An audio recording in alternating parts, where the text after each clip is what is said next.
Same. Pero iba dito sa 106.7 Energy FM Pangga. Huwag mo sabihin radyo, sabihin mo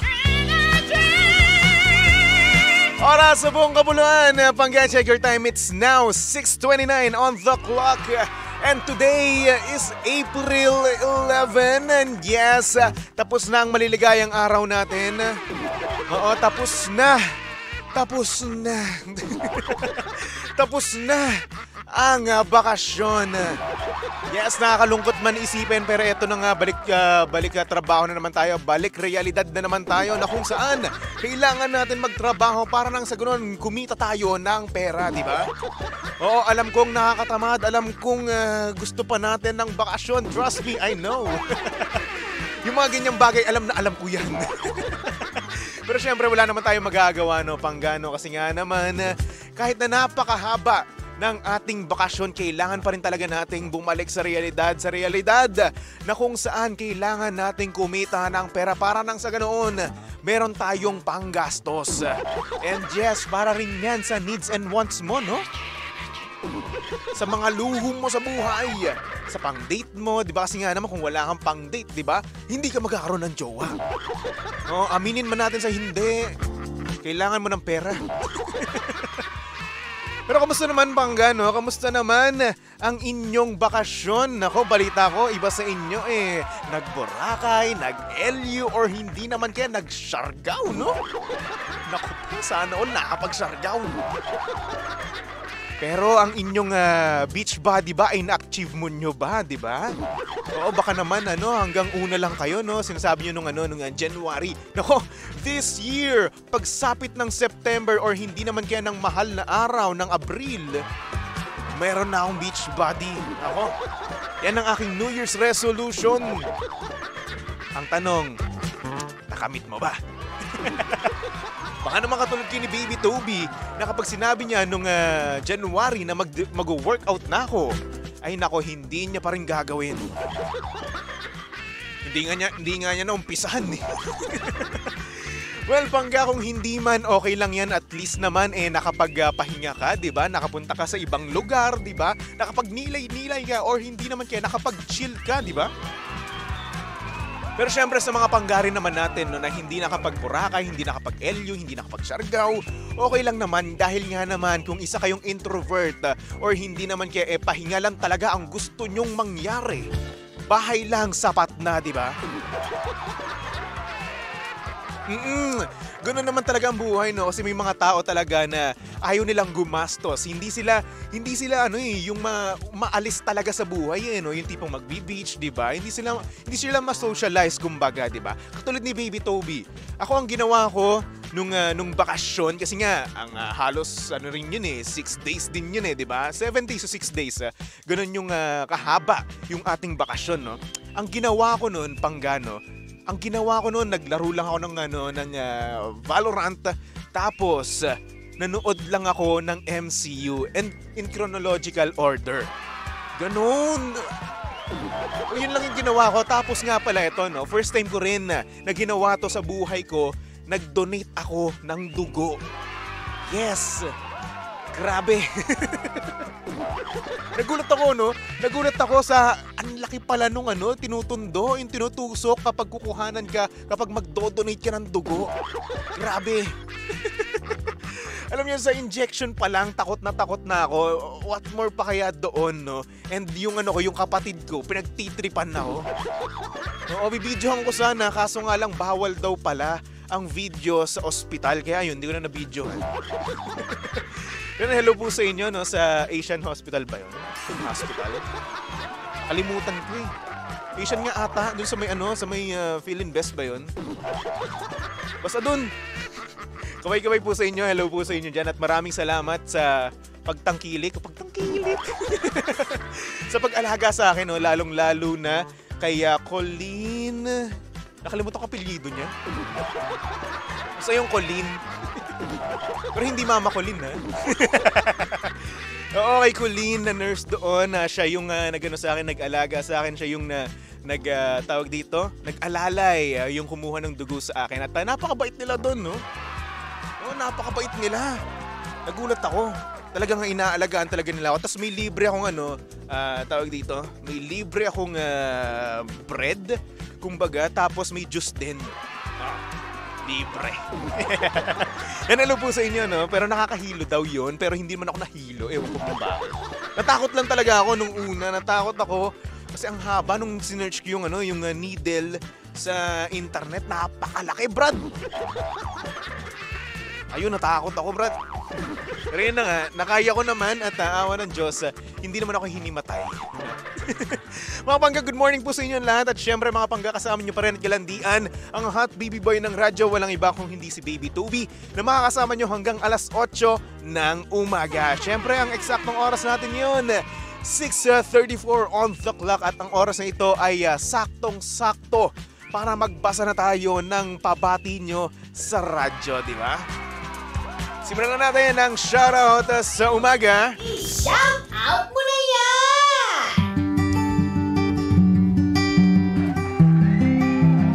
Good morning, Luzon, Visayas at Mindanao, Metro and Mega Manila. Hello. Nako. Good morning din sa iyo, Mark Joseph Getcho. Hello sa mga pangga nating nanonood sa Facebook Live sa Energy FM 106.7. At kung hindi ka pa nanonood, manood ka na dahil itong babasahin natin na mensahe ay galing kay Jamie. Si Jamie na pinupus na niya yung kanyang crush na umamin na sa kanya. Kaya naman mga pangga, kung hindi ka pa nanonood or nakikinig, punta ka lang sa Energy FM 106.7, alright? Dahil kung hindi, yari ka sa akin. Hahantingin kita. Anyway, sabi dito ni Jamie, "Hi Baby Toby. Pabati naman po sa radyo yung lalaking takot umamin sa akin." Wow. Confidence. "Hi Jeric. Alam ko namang may gusto ka sa akin." Yan ang confidence, no? Sana all, no? "Please naman, umamin ka na para naman masabi ko na rin yung feelings ko sa'yo." Yun tayo eh. Ayoko namang mag-first move kasi baka isipin ng iba ang landi-landi ko. Hindi naman ako ganong tao. Pero ayun na nga. Sana wag kang matakot umamin sa akin. Sasaluhin naman kita. At sasakyan din kita. Ay! Sana all! Sasakyan din kita sa lahat ng gusto mong gawin sa buhay. Yun naman pala. Napakadumi ng utak ko. Jeric, sana mag-iingat ka at sana makakuha ka na rin ng lakas ng loob para umamin sa akin. I love you na agad. Patay tayo na naman tayo sa I love you na yun eh. Maraming salamat Baby Toby. Take care always and more power.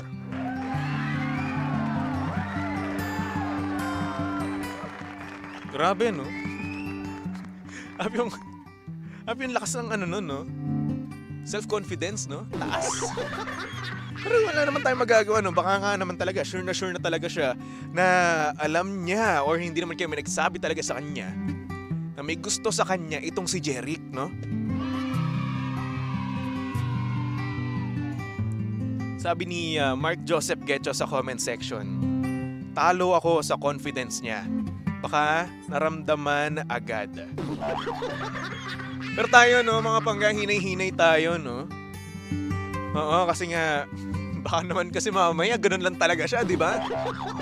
Kung walang nagsasabi sa'yo na malapit sa kanyang tao, wag tayong mag-assume, no? Wag tayong mag-assume na may gusto siya sa atin. Baka kasi naman niya ganoon lang talaga siya, friendly, no? At baka rin naman talaga, alam mo na, ganoon din siya sa iba, no? Pero kung ikaw naman, may nakapagsabi sa'yo, no? At sure na sure ka na mapagkakatiwalaan yung nagsabi na yan sa'yo, no? Siguro masasabi mo talaga yan. Pero kung wala naman talaga, yung assurance wala doon. Ako siguro, huwag mo munang i-assume. Huwag mo, hindi ka nag-a-assume eh. Parang sure na sure ka talaga eh, no? Di ba? Sure na sure ka talaga na may gusto siya sa'yo, di ba? What if? What if kung yung kung yung crush mo, ganoon din siya sa iba, di ba? Wala kang magagawa, no? Masasaktan ka kasi inassume mo na eh. Hindi ka nga nag-assume eh. Inaan mo na talaga, hinawakan mo na talaga. Talagang tinanggap mo na talaga sa sarili mo. Alam na alam mo talaga, no? Sa puso't isipan mo, may gusto siya sa'yo. Yun yung iniisip mo, di ba? Yun yung para sa'yo. Pero kung para sa kanya, hindi. Nako, yari ka. Di ba? Nako. Sabi dito ni Ate Robina, sure ka ba talaga na gusto ka niya? Kaya siguro hindi pa umamin kasi hindi ka niya gusto. Ate Robina, ang sakit naman nun, ha? Pero yun na nga, no? Ang sakit man isipin pero kailangan natin tanggapin na kung saan baka nga naman kaya hindi siya umaamin sa'yo. Kasi nga naman baka wala talaga siyang gusto sa'yo. Bigyan mo pa rin siya ng 50-50 chance, no? Kasi 50-50 naman talaga yun, no? May gusto siya sa'yo, pero mayroon ding part na wala, no? Ganoon naman talaga yun, no?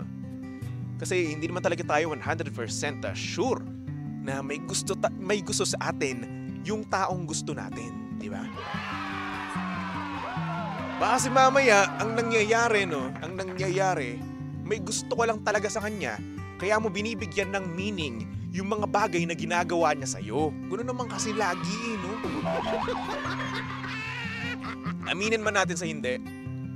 Ako, ganoon ako kapag may gusto ako sa isang tao, no? Iniisip ko kagad na may gusto na kagad siya sa akin kasi nakikipag-usap siya, di ba? Pero ganoon din siya sa iba, di ba? Nabibigyan ko lang ng meaning kasi may gusto ako sa kanya. Ganoon. Diba? Sabi naman dito ni Cheche, what if mag-first move ka na lang? Well, Cheche, nasabi rin naman niya na hindi naman siya ganun tao, na siya yung nag-first move, no? Pero, hindi natin malalaman yung katotohanan kung hindi ka nga mag-first move, no? Siguro may takot din siya, no? May takot din siya na baka nga mamaya, wala naman talagang feeling sa kanya. Parang gulo. Di ba? Parang ano rin, no? Para sa akin, ito ay overconfidence. Kung tatawagin, kasi hindi pa rin siya sure eh. Hindi naman niya nababasa yung utak ng isang tao, di ba? Wala ka namang ganun kapangyarihan. Hindi totoo ang meta-human, hindi totoo ang alien dito sa Pilipinas, di ba? Siguro meron man pero wala silang superpowers. Di ba? Pero yun na nga, no? Hindi natin masabi kung ano ba talaga yung iniisip ng isang tao, kaya wag tayong sobrang mag-assume to the point na kiniklaim mo talaga na may gusto siya sa'yo, no? Di ba? Gano'n naman talaga ang tao eh. Hindi natin masabi. That's life, no? Kaya wag tayong mag-assume. Never assume. Di ba? Kasi nga naman kapag nag-assume ka, kung mali ang inassume mo, bandang huli, ikaw ang magsisisi. Ikaw ang masasaktan. At kapag nasaktan ka, iiyak ka. Diba? Magmumukmuk ka at hindi ka magpapakita sa mga tropa mo, no? Sabi ni Ate Rosie Lopez, feeling niya lang, feeling niya nga lang talaga. Pero syempre, base dito sa kanyang mensahe, parang sure na sure siya, no? Sure na sure siya. Diba? Sure na sure siya na may gusto yung lalaki sa kanya. Pero, ayun na nga, what if, no? Meron pa rin tayong mga what ifs sa buhay natin. Siyempre, kailangan din naman natin isipin yung mga ganung bagay, no? Pero kung ikaw naman, Jamie, may nakapagsabi sa'yo na isang tao na na sobrang malapit talaga sa kanya. Na parang kapatid niya, best friend niya, sinabi niya sa'yo na may gusto yung best friend niya sa'yo, yung anak niya sa'yo, or yung kuya niya sa'yo, di ba? Doon ka siguro mag-assume ng sobra-sobra, no? Doon mo talaga i-claim, no? Na may gusto siya sa'yo, no? Pero I think naman, kaya eto na sabi ni Jamie, siguro may nakapagtimbre sa kanya. May nakapagtimbre sa kanya na, ayun na nga, may feeling sa'yo yan. Kaya naman ikaw, boy, Jeric, no? Umamin ka na. Kasi nga naman, etong crush mo ay may gusto na rin sa'yo, no? Kung crush mo naman talaga. Pero kung hindi, no? Wag. Pero na nga, Jeric, no? Kung yung crush mo ay may crush din sa'yo, wala kang dapat ikatakot. Huwag kang matakot. Kasi super rare ng ganyang bagay, no? Na magkakaroon ng gusto sa'yo yung taong gusto mo rin. Eto na, oh. Andyan na sa harapan mo, no? Tutukain mo na lang, Brad. Tutukain mo na lang. Ang daming mga lalaki na gustong-gusto maranasan yung ganyan. Yung crush ka rin ng crush mo. Ang daming tao niyan. Ang daming taong gustong maranasan yan. Pero ayun nga, sadly, hindi nila naranasan. Pero ikaw, no, andyan na, may gusto na sa'yo. Pinapaamin ka na, ikaw na lang hinihintay. Umamin ka na rin naman. Oo, huwag ka na matakot. Diba? Huwag ka matakot. Lalaki ka. Kung buo naman talaga ang puso mo, buo ang pagmamahal mo sa kanya, gusto mo rin talaga siyang maging jowa o hindi naman kaya partner habang buhay, no? Why not? Diba? Umamin ka na. Huwag ka matakot kasi nga naman, gaya nga nasabi ni Jamie, hinihintay ka lang niya, di ba?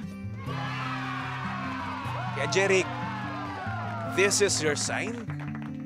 Umamin ka na, alright? At syempre, hindi lang to para kay Jeric, no? Pangga.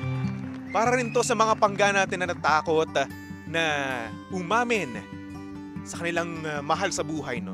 Sa kanilang crush, sa kanilang best friend, kung nagkaroon ka man ng feeling sa kanya. Umamin ka na. Diba? Idami na natin yung teacher mo. Umamin ka na, no? Umamin ka na. Kasi nga naman, gaya nga nasabi ng iba, you only live once, diba? Kaya naman, kung magkakaroon ka ng regrets, no? Pangit naman siguro yun. Pangit naman siguro na mabuhay ka sa isang regrets, sa punong-puno ng regrets, no? So once again, this is your sign. Pangga, umamin na kayo. Umamin na kayo sa mga crush nyo sa buhay. Ngayon na mismo, no? Ngayon na mismo. Kasi nga naman nakapag-nilay-nilay ka na, no? Nakapag-chill ka na. Dahil sa haba ng bakasyon natin, this is your sign. Umamin ka na. Umamin ka na sa kung ano mang gusto mong aminin. Sa taong crush mo, sa boss mo, kung gusto mo na mag-resign ngayon, no? Umamin ka na. Sa katrabaho, sa best friend, sa tropa, sa kalaro mo, lahat-lahat na, aminin mo na yan. Aminin mo na. Alright? Kasi nga naman, malakas tayo at hindi tayo magpapadaig sa takot. Alright? So Jamie, maraming salamat sa pag-share mo ng iyong hinanaing, no? At syempre, sa mga pangga natin, no? Sa mga pangga natin na gustong mag-send ng kanilang mensahe, mag-send lang kayo sa aking Facebook page. Hanapin nyo lang BabyToby1067 sa Facebook at mag-send kayo dyan ng message nyo. Pwede kayong mag-chat or hindi naman kaya, pwede kayong mag-voice message. Alright? At syempre kung gusto nyo naman ng live na sabihin ang inyong hinanaing, no, why not Coconut, tumawag kayo sa ating landline na 8721-2429 or 7001-7949. Diba? At syempre kung wala ka namang pantawag, no, pwede ka rin naman naming tawagan. Pwede kang mag-send ng iyong Globe number. Again, Globe number, ha? Globe number mo sa aming Facebook page, Energy FM 106.7. At kami mismo ang tatawag para sa iyo. Diba? Ang cool naman nun, no? Nasasabi mo dito yung mga hinanaing mo sa buhay. Mga Pangga, magbalik tugtugan muna tayo. Tumutok lang dito sa number 106.7 Energy FM. Pangga, huwag mo sabihing radyo, sabihin mo